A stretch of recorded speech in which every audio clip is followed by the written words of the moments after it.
Tonight on the pop ride, we motor paced, which is something I've never done before. This is something that the Armenian and I have been talking about over the past, I don't know, a little bit. I'd suggested this to him way back when. But he's into motorcycles. His YouTube channel, The Armenian, has a lot of motorcycle content. I recently got a motorcycle. I used to have a motorcycle a long time ago. I recently got one. Anyway, we've been talking about it. We were discussing it the day before about how to do it safely and what kind of safety equipment you might need, like a roller on the back. But anyway, he messages me and says that he might join the pop ride tonight to try to motor pace it. So it wasn't anything that was planned with the group. I didn't even know if it would happen or if it should happen or whether it'd be safe or what it would be like. But anyway, we're on the ride. I'm on Holford Road. I look down at my Garmin and I see a message that says I'm at George Bush, and that was really near where I was at the time, where we were. And we had a small group, and there was the Armenian on his scooter. And yes, he has other motorcycles besides a scooter, but luckily he has a scooter. Anyway, it was interesting, and I learned, I think, a lot about motor pacing by going through this experience tonight. And I thought I would share some insights into what I learned from the experience. So first off, we had a very small group for the Pop 8 tonight. And the reason for that, I guess the holidays could be one reason, but perhaps the weather tonight was the major reason.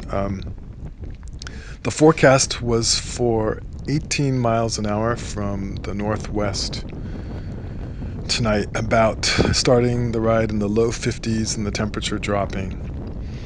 I don't know what the exact wind speed was. I know it had been stronger earlier in the day, and just 1 hour before it was forecast to be something around 20 miles an hour, so at 5 p.m. and then 18 at 6. So somewhere in that range, 20, 18, somewhere in there. And that can be pretty brutal on any bike ride to face a 20 mile an hour wind in the crosswinds and headwinds, but pretty fun on the tailwind. So we had a small group, and typically in a small group, people we will work together. We'll pace line. Stronger guys take more time, go faster, whatever, and you still get. I think you get a better. I get a better workout when the group is smaller because I have to do more work and I do less sitting in. So what would it be like motor pacing? Well, my first concern was that I not touch the wheel of the motorcycle because that's dangerous. And you see these scooters and things on the track and otherwise with people motor pacing, and they might have a little round wheel or device on the back so that if the wheel of the bike touches that, it won't stop, or maybe you don't go down, it'll spin the wheel. Imagine a roller, like rollers that you would use working out in your house, taking one of those rollers and putting it on the back of the motorcycle with some kind of frame attached to the frame somehow, and it's like a rolling pin that rolls if it's hit by a wheel that's spinning. Anyway, we did not have that, and that's pretty clear from the video. What did we learn? So, when I was on the wheel, I wasn't really all that close because I was trying to be a little bit cautious. So the draft did not feel, it's hard to, it's hard. I didn't feel like the draft was super big. When I was off on the side to the right and kind of in the draft of the group, it felt to me about the same or maybe easier, I'm not sure. But I imagine if I was right on the wheel of the scooter, I'd have experienced a much bigger draft. I know that when Francois, Canadian Francois, not French Francois, was doing it, he felt like it was much easier to be right on the wheel of the motorcycle. And of course, that makes sense. You're getting the biggest wind shadow, unless the wind is being blocked by multiple people, like 2 or 3 or 4 people. But anyway, so here's the main difference that I found on this motor pacing ride, which is it's hard work.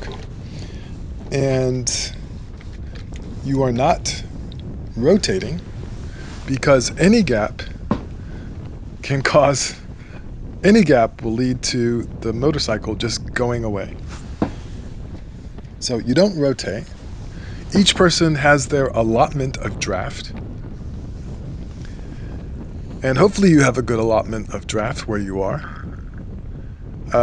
So we're not taking turns of doing these little micro intervals of going to the front, rolling to the front, getting on the front, then trying to recover a little bit as we move back in a pace line. Or if we're not doing a pace line, resting in the group or coming out of you're sort of measuring your efforts based on your position, how you're moving around in the group. That doesn't happen when you're motor pacing. You've got to stick on and you've got to do the watts, and everyone's got to do sort of a similar kind of effort to stay in the line, assuming you have similar amounts of draft. Now, depending on crosswinds, etc., how close you are to the motorcycle, how big the guy is in front of you, etc., everyone's going to have a little bit a different amount of draft. But what I found looking at my power data is that I did a lot more watts on that ride compared to a normal pop ride. I'm pulling it up on the computer right now to see what my exact stats were. But the average power was much higher on this pop ride compared to a normal pop ride that I do. So a normal group ride. There was a lot less freewheeling on this ride. Now, the weird thing was, it didn't go faster. The average speed was actually quite a bit slower. And I don't know exactly. I mean, I've got a couple of theories there. One is it's just hard to go fast with a strong wind, even if you are being motor paced. So we would have gone a lot slower if we weren't motor paced. The other part of this is it's really hard for the guy on the motorcycle, on the scooter, to regulate his speed and know how fast to go. We kind of came up with a system as we went that didn't really work well because people didn't implement it so well. We didn't implement it so well, which is to yell up or down, kind of up the chain in terms of how fast to go. So at times we were going faster, oftentimes when we were going a little bit downhill, but if he didn't back off when we were going when we were going uphill, if he didn't back off a little bit, it was easy to get gapped. And several times when there was one person, like second wheel or first wheel, got gapped by the scooter, it was lights out. And Raul would jump across, grab on the scooter, and the scooter would just go away with Raul, and the rest of us would just be, in this case, kind of like a regular group ride. Trying to chase back on, taking turns, getting on the front, getting worn out, and so forth, doing intervals. So I've got some data to look at real quick. On this particular ride, I did, let's see, weighted average power Dr. A. Coggin formula, 270 watts. So that's going to be your normal, no pun intended, normalized power. That's your normalized power, 270 watts.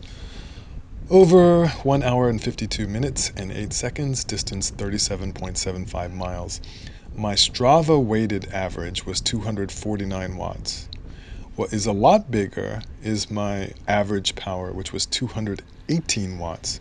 So that means that I wasn't coasting or freewheeling all that much compared to, this probably the highest wattage, average watts I've done on a pop.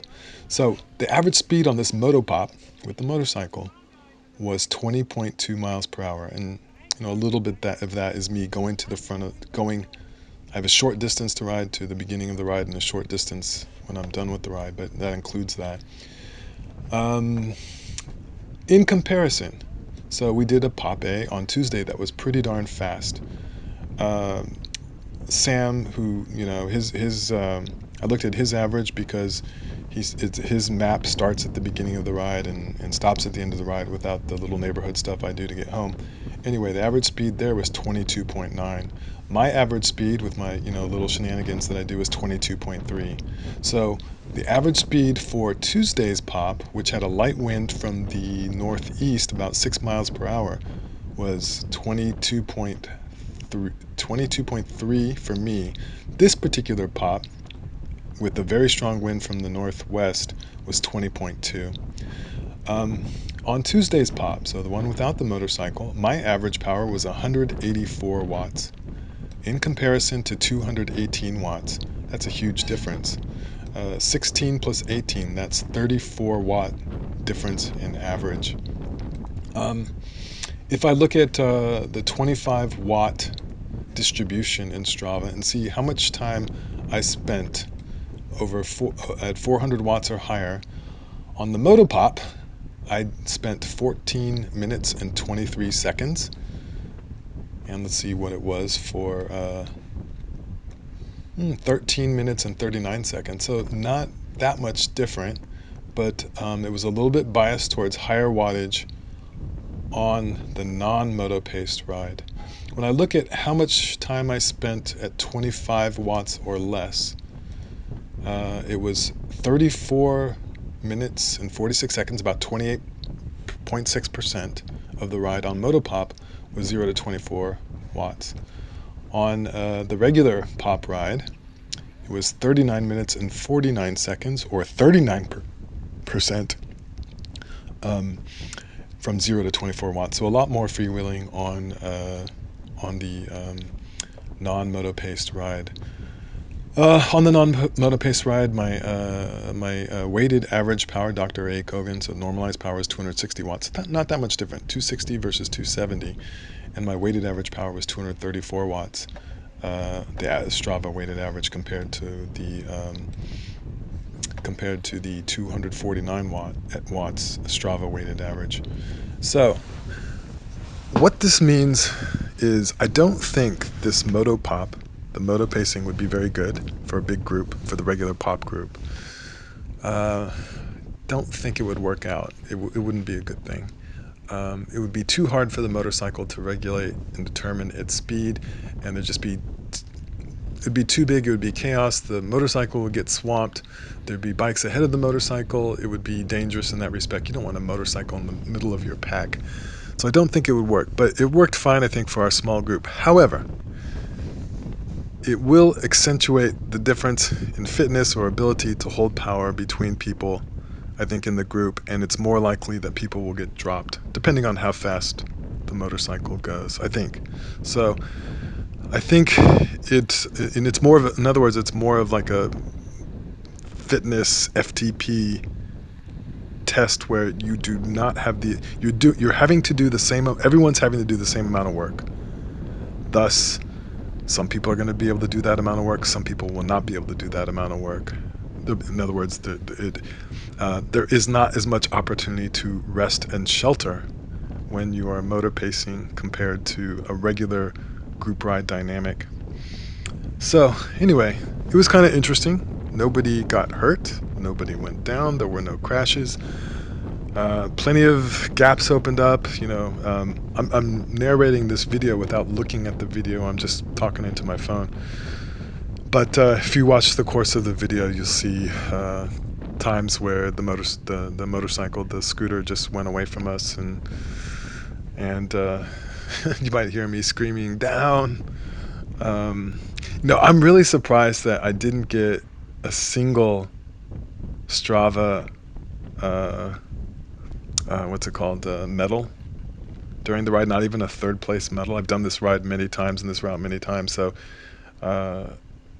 that goes to show that we were not fully maximizing the power of the scooter when we had the tailwind. So we were going a little bit slow, but also shows you the power of the group when you've got like 30, 40 really strong riders all working together in unison. They're gonna go faster with the tailwind than we can arrange ourselves going with the motorcycle, with the scooter. So I thought that was interesting that I did not even get a third place medal, much less a KOM or a top 10. with the Motorpacing tonight. So very interesting. They talk about this as a fitness tool. I think it would definitely gave a different kind of workout than the normal pop ride, which is a welcome change.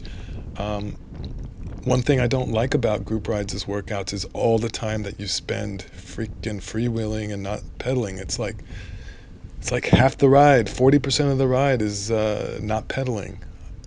That's where people argue you'd be better off in your trainer, but gosh, there's something really fun and freeing to the soul to be in a group ride and ride outside. And uh, so, this would be like, I like this. I'd probably want to do it again, but again, with a small group of relatively guys matched in fitness level, or watts per kilogram, so to speak. Uh, Not saying that we weren't matched tonight, but I just think it would not work really well with the main group, with the big group on a normal night.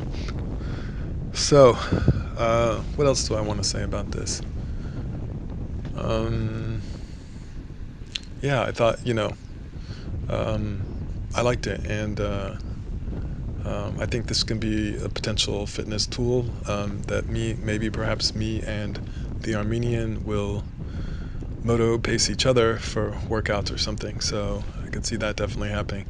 My motorcycle, I think, is less ideal than his scooter. My motorcycle does not freewheel, so to speak, very well. It just rapidly decelerates if you get off the throttle at all, which is a pain.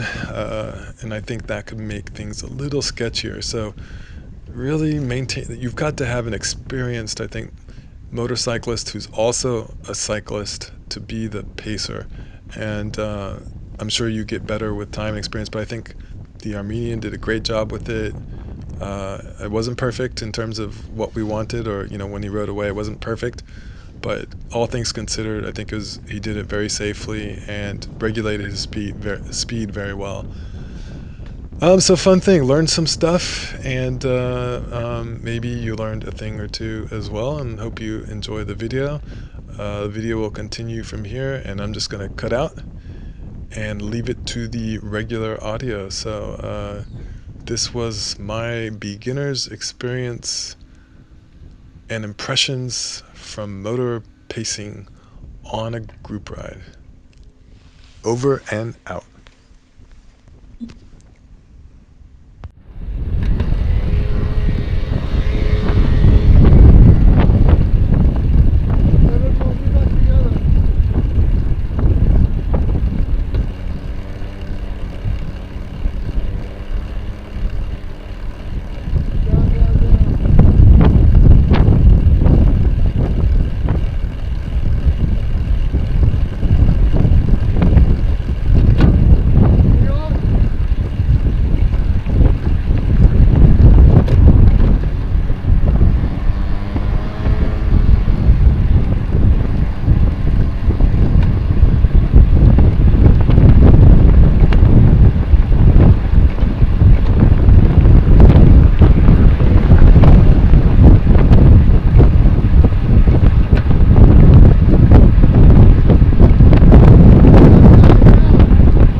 Too fast, too slow? Too fast. Too fast. Guys yell down, up.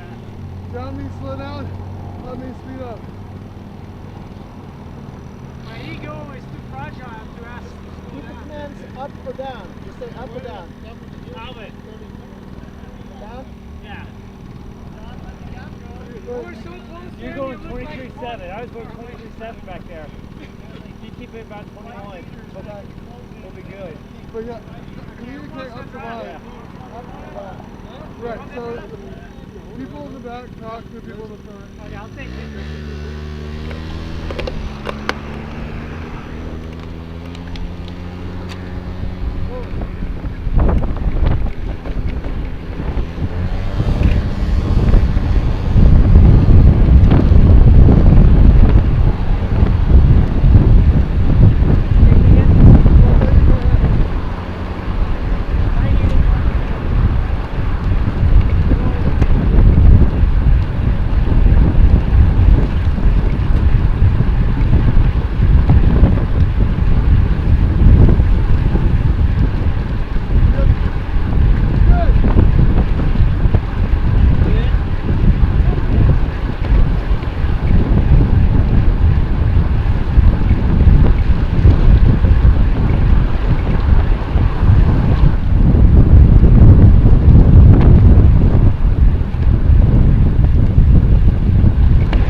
like sand there. It's kind of sand like fishing. Yeah. Can he just run? Can he just run? Replaced by motorcycle. Even though while running? Now we don't need Simon Just on the side, just run. Where Flintstone is. I was going to say, if he chance has a bigger engine, he does have more horses. Maybe he cannot drive, so I come to training camp. All of it.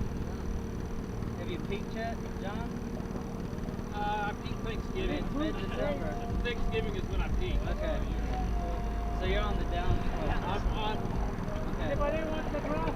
Down will be till Cedar Hill. It's pretty okay. I think anyone's making a lot more down. You know, we're kind of on like two big rocks, pretty big rocks.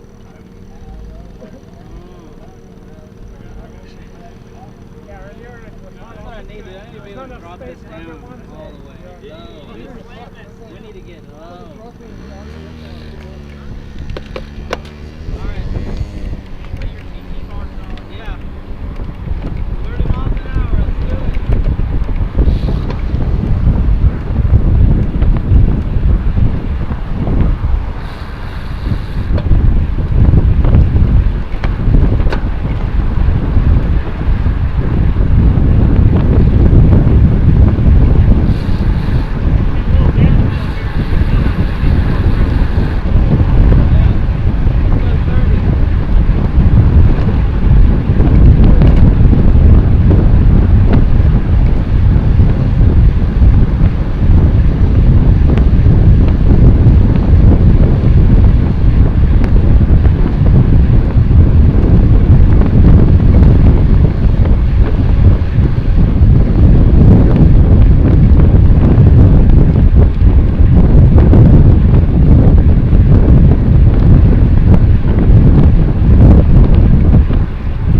Humphrey. Here, present. Lynn Waters. Here. Alvin. Theodore.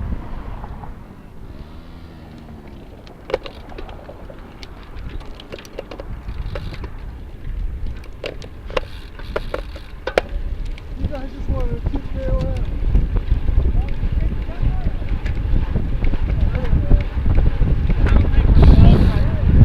We've gone through there a lot faster.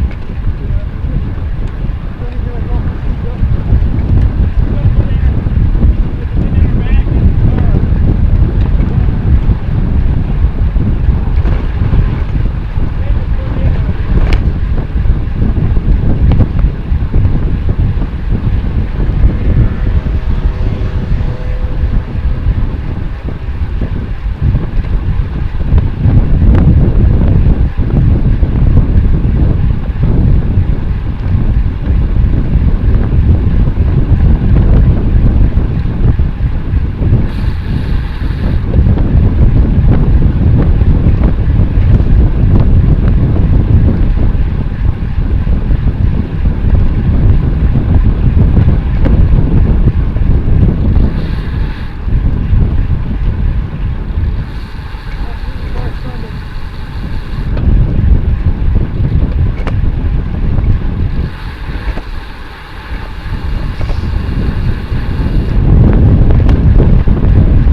Alvin, you're working for the wrong team. You always bring Raul.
you, Ryan.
Oh, it was tough. I mean, but I mean, what I'm saying is, that lizard, man,